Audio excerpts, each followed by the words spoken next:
अस्सलाम वालेकुम नाज़रीन, अहमद राना व्यूज़ में आपको खुशामदीद। इस वीडियो में हम आपसे उस वीडियो का तज़किरा कर रहे हैं जो कुछ दिन पहले से सोशल मीडिया पर वायरल है और उसमें फिरदौस आशिक अवान साहबा जो हैं वो एक असिस्टेंट कमिश्नर सियालकोट को ये कहते हुए सुनाई देती हैं कि तुम्हें पता नहीं किस बगैरत ने असिस्टेंट कमिश्नर लगाया है। सबसे पहले तो मैं माज़रत ख्वाह हूँ इन अल्फाज के ऊपर, लेकिन ये मेरे अल्फाज नहीं हैं, फिरदौस आशिक अवान साहबा के अल्फाज हैं। जिस बगैरत ने आपको लगाया उससे पूछते हैं। फिरदौस आशिक अवान साहबा ने जब ये अल्फाज बोले तो उनका इशारा किसकी तरफ था? तो हमारा ये जो हक था इस बात को पहुंचना बनता था कि किसकी तरफ उनका इशारा है और वो क्यों किसको कह रही हैं कि तुम्हें किसने लगाया है। तो जब हमने इसको प्रॉब किया तो हमें पता चला कि फिर उस्मान बुज़दार साहब जो हैं, जो कि CM पंजाब हैं, वो सियालकोट गए थे और सियालकोट में जब उन्होंने दौरा किया तो उस वक्त जो सोनिया सदफ साहबा हैं, ये AC संबड़याल थी। संबड़याल जो है वो सियालकोट की तहसील है। तो वहाँ पर 10 मिनट में ही एक फ़ैसला दिया उस्मान बुज़दार साहब ने, और वो जो उस वक्त के डिप्टी कमिश्नर थे उनके कहने पर दिया कि मुझे ये एक एक्टिव लेडी हैं, असिस्टेंट कमिश्नर हैं सोनिया सदफ साहबा, इनको AC सियालकोट लगवाया जाए। और उस वक्त उस्मान बुज़दार साहब ने उनकी बात मानी और उस्मान बुज़दार साहब ने उनको संबड़याल से AC सियालकोट लगा दिया। अब मुझे नहीं पता कि फिरदौस आशिक अवान साहबा ने किसकी तरफ इशारा किया है और उनका मुद्दा जो है वो किस तरफ है। जिस बगैरत ने आपको लगाया उससे पूछते हैं। बहरहाल ये शायद उनके गुस्से की स्टेटमेंट हो सकती है, हम इसको कैसे देखेंगे। तो मेरा ख्याल है कि उस्मान बुज़दार साहब ने ही खुद अपने वर्बल ऑर्डर से 10 मिनट के अंदर अंदर वहीं खड़े खड़े उनका तबादला किया था और बाद में वो तबादला प्रॉपर डॉक्यूमेंटेशन के साथ AC सियालकोट के तौर पर सोनिया सदफ साहबा का हुआ था। अच्छा, इस सारी वीडियो में जो एक बहुत इंटरेस्टिंग बात है कि जब हमने इस वीडियो को देखा तो ये जवाब तो हमें मिल गया कि अब उनको AC सियालकोट लगवाया किसने है, और उनका जवाब है उस्मान बुज़दार साहब ने। अब पता नहीं फिरदौस आशिक अवान साहबा का इशारा किस तरफ था।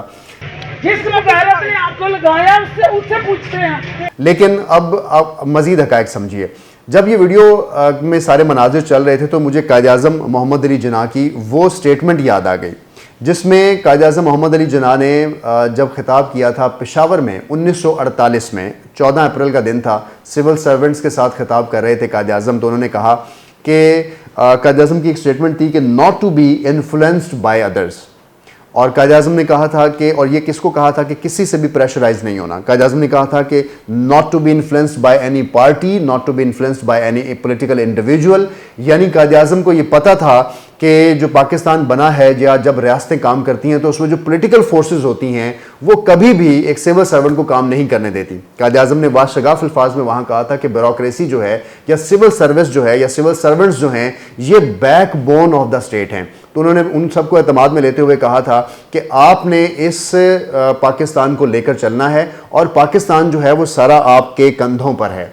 तो अब इस वीडियो को इस तनाजुर में ज़रा देखें तो आपको बात समझ आ जाएगी कि एक तरफ फिरदौस आशिक अवान साहबा हैं जो कि पॉलिटिकल लीडर हैं, जो कि अवामी नुमाइंदगी कर रही हैं बकौल उनके, और एक तरफ सिविल सर्वेंट हैं जो कि बहुत ज़्यादा पढ़ने के बाद एक मुकाबले का इम्तिहान पास करते हैं, फिर उनकी 1 साल की ट्रेनिंग होती है, फिर कॉमन ट्रेनिंग के बाद उनके कंट्री टूर्स होते हैं, उसके बाद फिर उनकी अपनी एडमिनिस्ट्रेटिव जो एकेडमी है वहाँ पर उनकी पूरी तैयारी होती है, और बहुत पढ़ने के बाद फिर उनको किसी ज़िले के किसी इंतज़ामी उमूर के बारे में उनको चार्ज दिया जाता है। तो मुकाबला देखिए कि एक पढ़े लिखे शख्स का एक अवामी नुमाइंदे के साथ है। लेकिन फिरदौस आशिक अवान साहब की जो अवामी नुमाइंदगी है, ज़रा मैं आपको वो बताऊँ तो फिरदौस आशिक अवान साहबा 2018 में जब जनरल इलेक्शन हुए थे तो ये अपना इलेक्शन हारी थी, जिसका वाज़ेह ये मतलब है कि अवाम ने आपको इलेक्ट नहीं किया है, अवाम आपको चाहती ही नहीं है कि आप उनकी रिप्रेजेंटेशन करें। लेकिन बहरहाल क्योंकि आप बहुत धुआंधार खिताब करती हैं, आपकी तकारीर बहुत अच्छी होती हैं, आप अपने आकाओं को जो कि सियासी आका हैं उनको खुश करने के लिए बड़े तुंदो तेज़ जुमले बोलती हैं,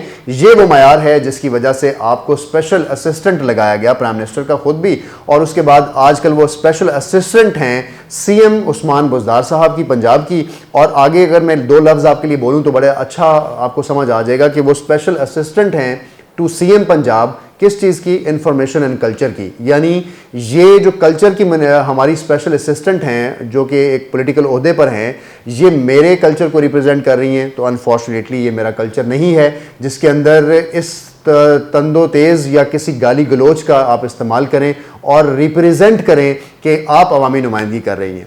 आपकी अवामी नुमाइंदगी तो थोड़ी देर बाद में बताता हूँ कि क्या है, लेकिन मैं एक चीज़ और बताऊँ कि ये जो सब कुछ हुआ है इसके पीछे जो असल हकायक हैं वो क्या हैं। पहली बात तो ये कि फिरदौस आशिक अवान साहबा जो हैं वो इससे पहले ब्रॉडकास्ट मिनिस्टर रह चुकी हैं, इंफॉर्मेशन मिनिस्टर रह चुकी हैं, बहुत से अवामी ओहदों पर रह चुकी हैं, पॉलिटिकल वर्कर हैं और बहुत से टॉक शोज़ को रिप्रेजेंट कर चुकी हैं। तो उनको इस बात का बड़ा अंदाज़ा है कि जो कैमरे का लेंस होता है इसका क्या कमाल है।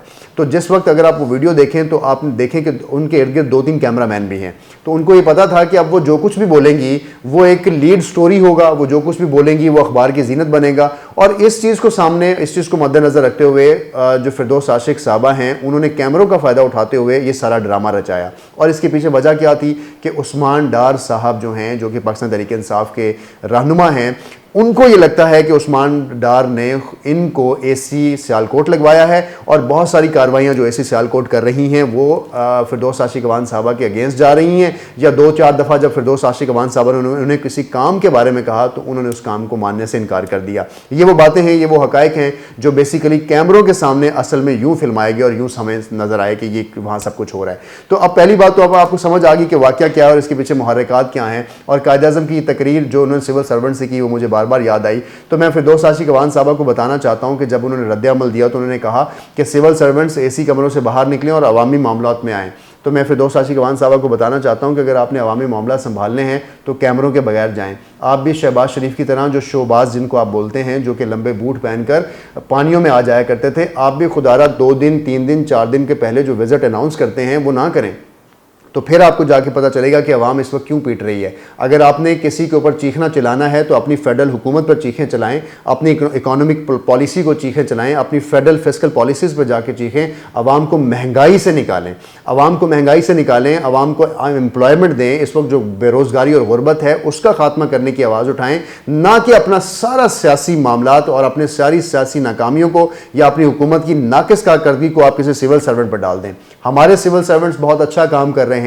जहां ये बात ठीक है कि सिविल सर्वेंट्स जो हैं वो भी अवामी नुमाइंदे हैं, लेकिन वो भी इंसान हैं। जहां वो शाही कल्चर को एंजॉय कर रहे हैं वहां पर उन्हीं की ये जिम्मेदारी है कि इस वक्त पाकिस्तान सारा स्मूथ चल रहा है। और मैं एक बात बड़ी वसूख से कहता हूं, ये हमारे सिविल सर्वेंट्स और ब्यूरोक्रेट्स ही हैं जिनकी वजह से पाकिस्तान चल रहा है। वरना जो करतूत आपके हैं और जितनी कुर्सियां बदल कर और अपने ज़ाती मफादात के लिए आप अवामी नुमाइंदगी करते हैं, ये एक बात किसी से ढकी छुपी नहीं है। जब कभी आप किसी अस्पताल का विजिट करते हैं तो किसने वो मनाजिर नहीं देखे हैं? आप नाजरीन ने तो वो मनाजिर देखे हैं जहां पर पौधों को पानी लगाया जा रहा होता है, लेकिन हमने वो मनाजिर देखे हैं कि जब आपका दौरे मनसूख होते हैं या जब आप दौरा करके किसी हॉस्पिटल से, किसी गरीब की पनाहगाह से, किसी जगह पर कंडोलिंग करके, किसी मार्केट का दौरा करके जब आप चली जाती हैं तो वहाँ पर जो फेक गमले लाए जाते हैं, वहाँ पर जो फेक मरीज़ लाए जाते हैं, वहाँ पर दुकानों के ऊपर जो फेक दुकानदार बिठाए जाते हैं, उनको बाद में आप दिहाड़ियाँ देकर रुखसत कर रहे होते हैं। तो ये जो टोपी ड्रामा आपने अवाम के साथ रचाया हुआ है कि आप अवामी खिदमत के लिए बाहर निकले हुए हैं और आप अपनी सियासी मामलात को किसी ब्यूरोक्रेट के ऊपर डाल देते हैं, तो खुदारा शर्म करें, इस पाकिस्तान को तरक्की करने दें और अपने जो मामलात हैं सियासी शहादत छोड़ दें। आप सियासी शहादत वाले दौर में नहीं हैं। ये ना हो कि जो कैमरों का रुख आपके ज़ाहिरी आसाइशों और ज़ाहिरी जो आपकी खूबसूरती पर हम दिखाते हैं वो कैमरे हम रिवर्स करके वो मनाजिर भी दिखाएं जहां पर आपके इर्द गिर्द लोग कैमरों के साथ फिर रहे होते हैं और आपका सब अच्छा की रिपोर्ट आपको दिखा रहे होते हैं और आपकी सब अच्छा की रिपोर्ट दिखा रहे होते हैं। हम फिरदौस आशिक अवान साहबा के इस रवैये से मैं इसलिए भी शर्मिंदा हूँ कि हर जगह औरत कार्ड इस्तेमाल किया जाता है। फिरदौस आशिक अवान साहबा ख़ुद एक फ़ीमेल हैं और किसी फ़ीमेल से बात करने की बात तो चलें छोड़ दीजिए, 2 लोगों से बात करने का भी तर्ज़ तकल्लुम ऐसा नहीं होता और किसी अवामी नुमाइंदे की अगर इस तरह से गुफ्तगू सामने आए तो वो भी मुनासिब नहीं है। एसी मुजफ्फरगढ़ की गुफ्तगू एक और पॉलिटिकल वर्कर के साथ, एक और पाकिस्तान तहरीक इंसाफ के रहनुमा के साथ आपने आजकल वायरल हुई वॉइस ऑडियो है, उस ऑडियो में भी वो अपने दौरे को असिस्टेंट कमिश्नर के ऊपर बरस रहे हैं।